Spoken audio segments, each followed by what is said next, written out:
Dios le bendiga a todos mis hermanos que están allá en su casa. En el día de hoy tenemos un programa sumamente interesante y como siempre, acompañándonos nuestro hermano Rafael.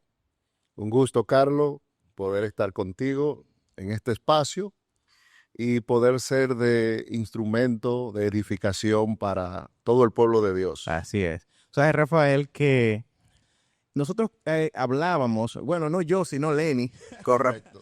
que estaba ya, ¿verdad? El programa pasado, hablábamos sobre los apóstoles y hablábamos sobre muchos conceptos que tienen que ver con ese en el día de hoy, eh, poniendo etapas diferentes de cosas que pasaron y que la Biblia, por etapas. Entonces, que hay cosas que pasaron que no necesariamente ahora pasen, aunque sí la Biblia lo menciona. Entonces, una de esas preguntas que quedaron y un programa sumamente interesante, Rafael, una de esas preguntas que nos quedó a nosotros pendiente fue, ¿cuáles son los requisitos que definen el oficio de los apóstoles? Hablábamos de todo el tema de los apóstoles, de que si continúan, si están vigentes, pero ahora queremos saber esos oficios, cuáles son, y la Biblia habla de esto. Correcto.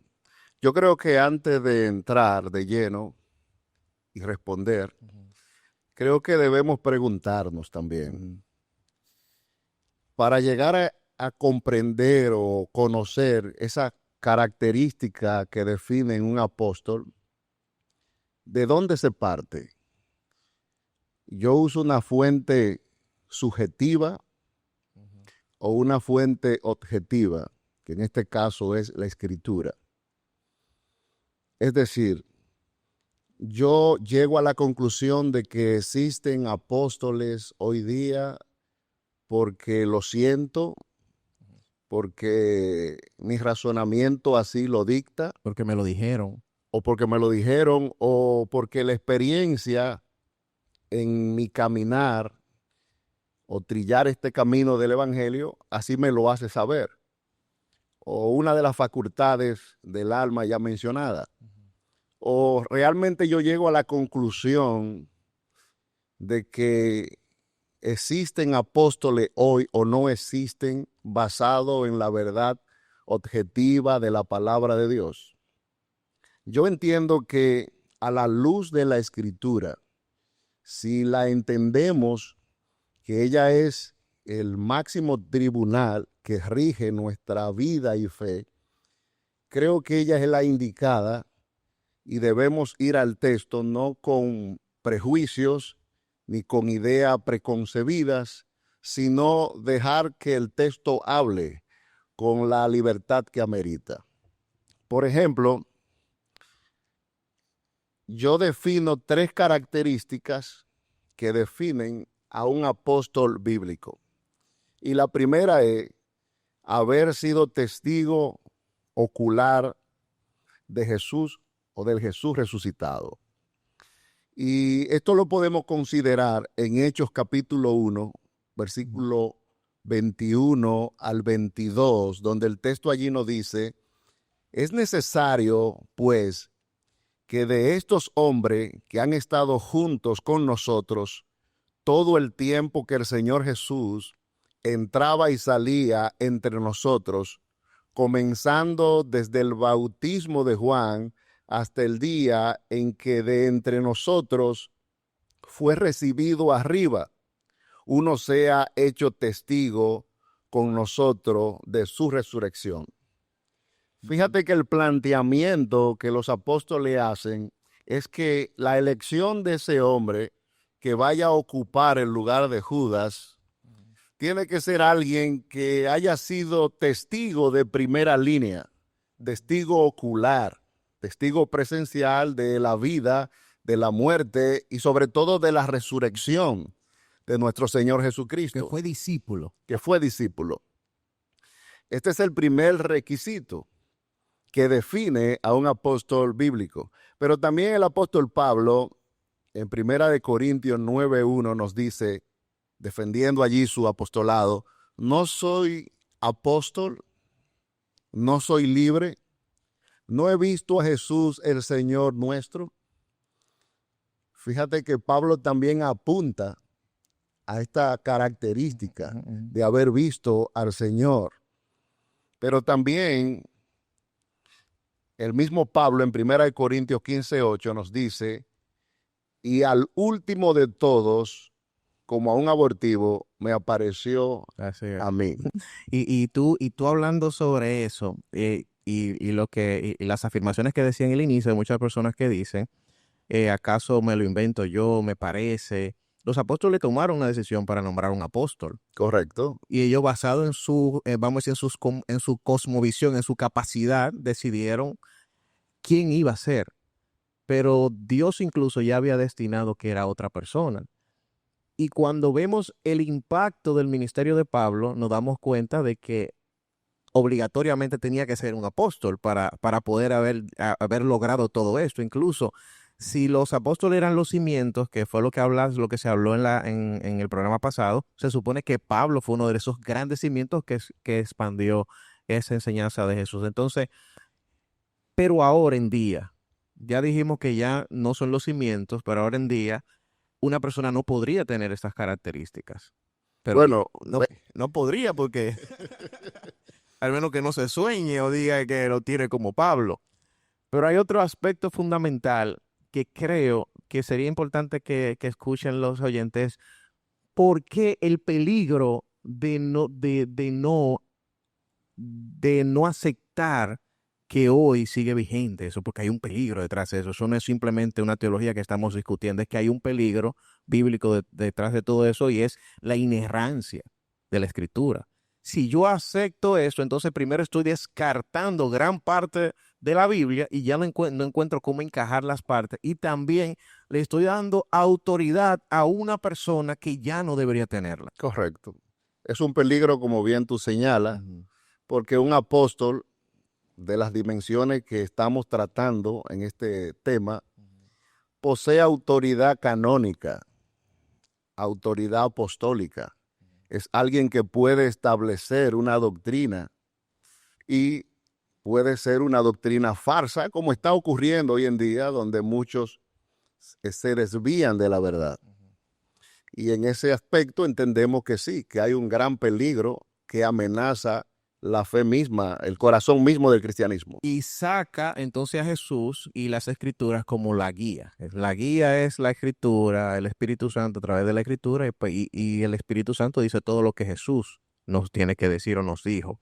Entonces, si meto a alguien dentro de esa ecuación, entonces estoy distorsionando entonces todo el plan que Dios trajo con nosotros. Indudablemente el hilo conductor de la Se escritura se rompe. Pero fíjate, ya de paso, esa primera característica no la cumple nadie hoy. Exactamente. Y ahí Que no va a poder ir a... ese debiera ser el fin de la discusión. Pero una segunda característica es haber sido directamente comisionado por Cristo. Por ejemplo, Marcos 3:14 nos dice, y estableció a 12 para que estuviesen con él y para enviarlo a predicar. Cristo lo estableció. Pero también Juan 15:16 nos dice, no me elegisteis vosotros a mí, sino que yo os lo elegí a vosotros. Sí.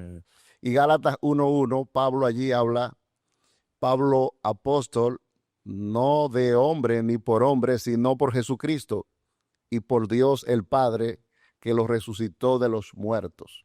Fíjate que Pablo también, aunque no estuvo con Cristo en su ministerio terrenal, pero él apunta al hecho de esta segunda Una experiencia característica, que tuvo. de que fue comisionado por Cristo mismo. Sí. De manera que esa segunda característica no puede ser cumplida hoy. Ujú. Y Pablo incluso dio por válido, porque entonces ¿de dónde sacó ese conocimiento Pablo? Exacto. Bueno, entonces, y hay otra más, ¿verdad? Hay una tercera, y concluimos ahí, cerramos este punto, y es la realización de señales y milagros que respaldan el mensaje de los apóstoles. Y claramente, 2 Corintios 12:12 nos dice, con todo, las señales de apóstol han sido hechas entre vosotros con toda paciencia. Pero también Hechos 2:43 nos dice, y sobrevino temor a toda persona, y muchas maravillas y señales eran hechas por los apóstoles. Es decir, el mensaje de la resurrección de Cristo estaba acompañado por señales poderosas. Para garantizar que ellos venían de Dios. Correctamente. Alguien dirá, bueno, pero hoy también vemos señales, pero lamentablemente son señales dudosas, Sí, sí. porque no son señales contundentes que dejen sin palabra al más rígido de los críticos, sino que son señales que simplemente aún los más creyentes dudan. O hechos aislados. Mira, y entendemos, claro, que Dios sana, salva y limpia a las personas. Eso es indiscutible.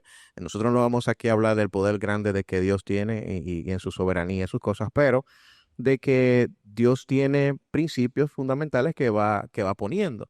Entonces, si lo que evidencia hoy que yo sea cristiano es la palabra de Dios, lo que me dice a mí, si una persona viene, y la Biblia dice, si alguien viene y no te habla de este evangelio, entonces no es de nosotros. Entonces, ese, ¿qué mayor? Ya yo tengo un argumento sólido para yo poder no necesitar de señales y prodigios. Sí, Correcto. ellos sí la necesitaban, porque cómo me doy cuenta de que tú estabas con Dios, porque habían de todo tipo de personas que andaban ahí.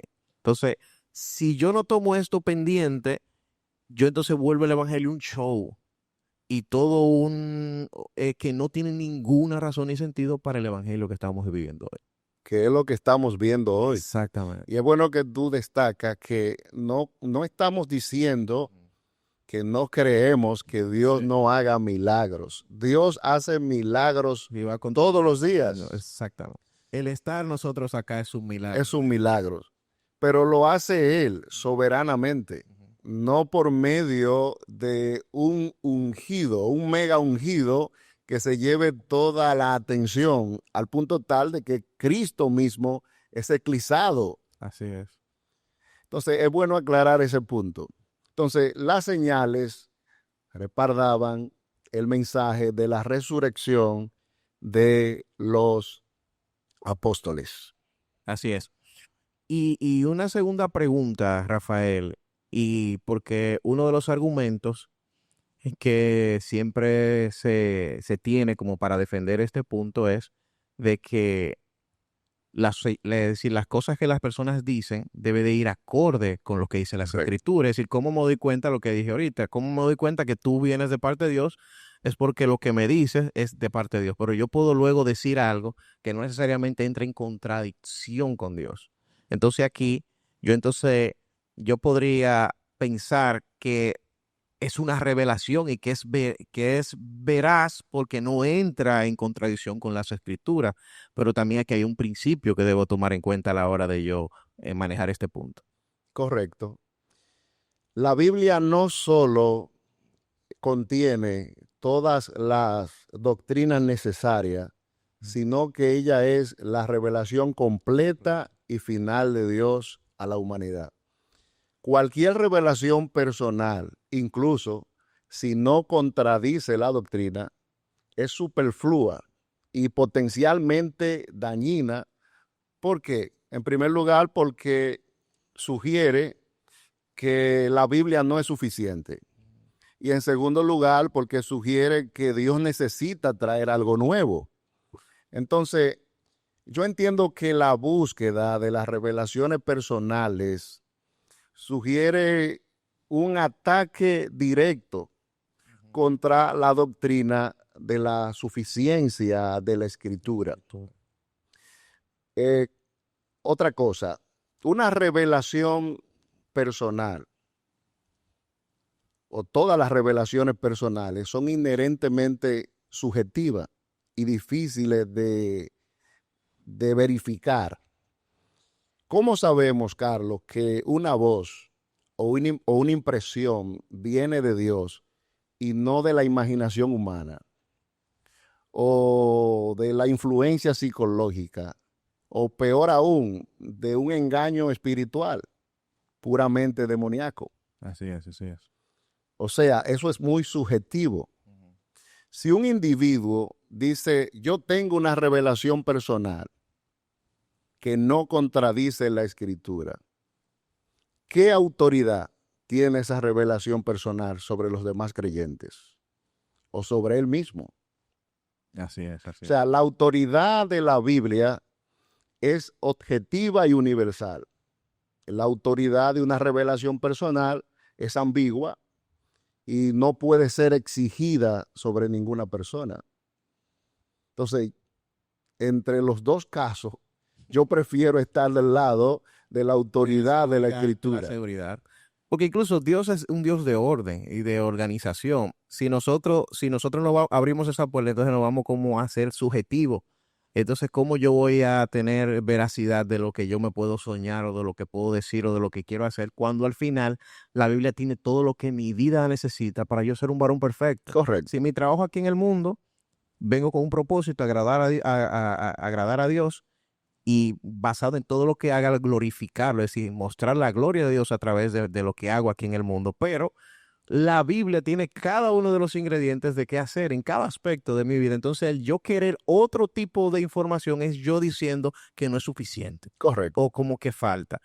Y otra, hay un escritor que está escribiendo un libro y en su primer capítulo, él todavía no lo ha terminado, se llama Carlos Ávila, pero en su primer capítulo el libro se llama El Dios de tu ignorancia y plantea de que, basado en muchos estudios que se han hecho, el cerebro humano tiene hasta una área para crear esas cosas, porque él necesita sentirse.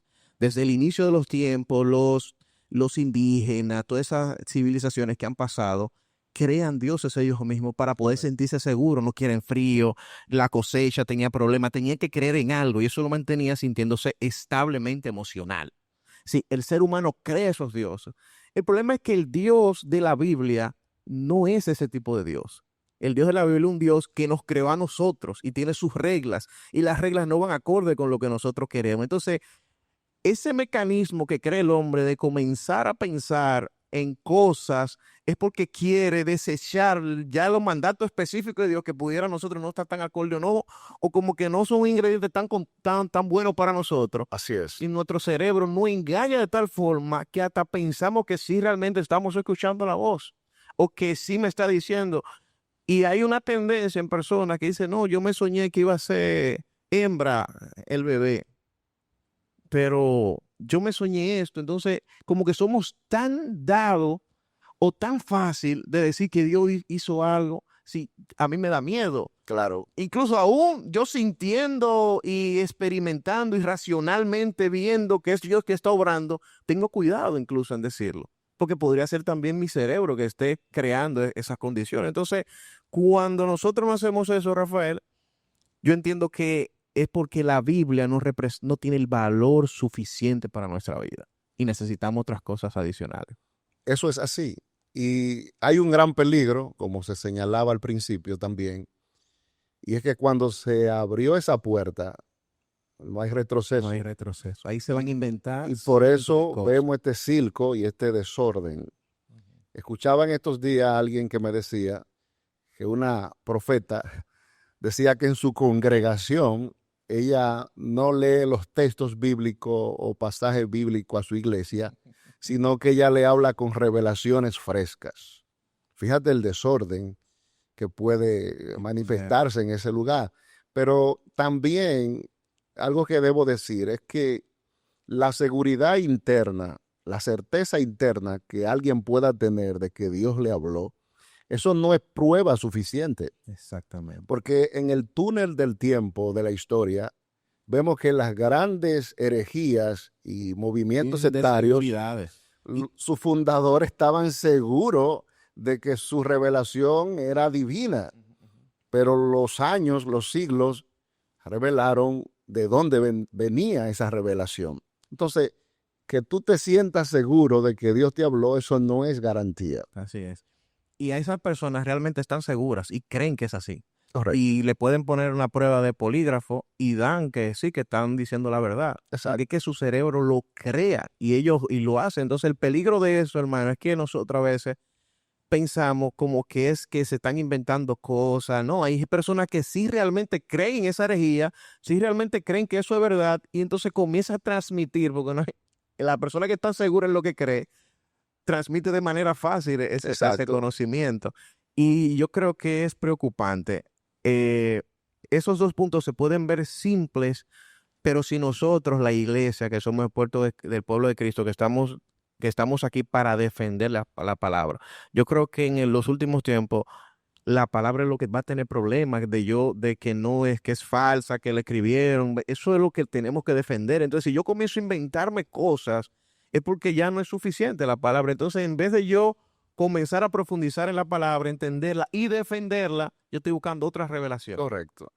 Realmente yo no entiendo cómo existen creyentes que dicen creer en la suficiencia de las Escrituras, pero al mismo tiempo creen en revelaciones frescas, personales. Se necesitan cosas nuevas. Entonces, hay una contradicción enorme. Cuando la Biblia, mis hermanos, mire, ahora es que falta cosas para entender y escudriñar, es decir, porque eso nos está mordiendo a nosotros. Es decir, la Biblia no es un libro de historia que ya yo me sé lo que hizo David, es un libro que día a día va transformando mi vida y decir que es nuevo. Sí. Es nueva palabra cada día, porque cuando leo eso no sentí que eso me contrarrestó, pero en ese momento sí me hizo reflexionar, porque mi estado está diferente, ya yo estoy otra madurez y entendí esto de otra forma. Entonces la Biblia sí me habla diferente cada día. Ahora me va contrarrestando con el pecado, va moldeando mi carácter, va moldeando quién soy, por eso yo necesito más nada.